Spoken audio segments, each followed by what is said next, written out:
RBS Olan Samson Garden. Ang cute. Ayan siya guys. Tapos pagpasok mo, covered na daw yung paano nila, pa-set up. Ang galing. Yan ang birthday boy.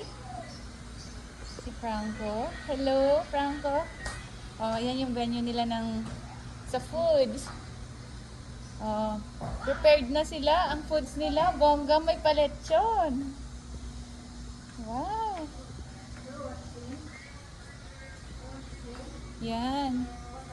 Tapos may pa-video. Free yung video ako, Ma'am Jai, hindi. Binayaran mo.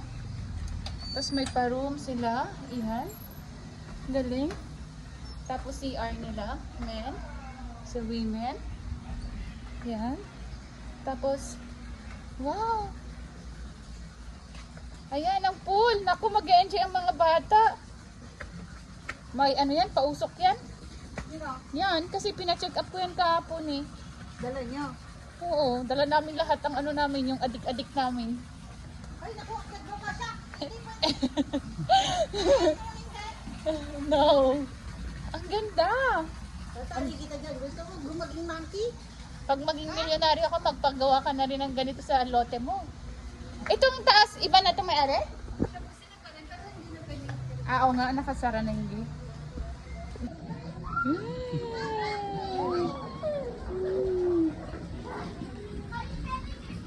Luz na lang. Sa Atilus na lang.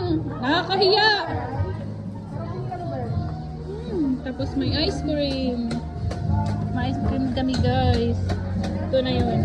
Guys, sulit na yan kasi 7,000 tapos ang start is 10 a.m. hanggang 8 p.m. May extend na 2 hours. Nakakatuwa kasi kami-kami lang na nakapag-swimming ulit. Yearly may pa-swimming si Franco. Happiest birthday ulit, Franco. Nag-enjoy ang mga bulilit, lalo ang mga matatanda. Ayan, daming foods. Sasarap ng foods namin. Natuwa ako kasi ang daming foods. Nakapag-uwi pa kami, nakapagbalot pa, nakapag-sharon pa. Ayan guys, yung mga umaten. Mga bisita ni Franco. Yun lang guys. Thank you for watching. Ayan. Ayan, mga kantahan din pala. Maraming magagaling kumanta dyan eh. Yun lang. Thank you for watching.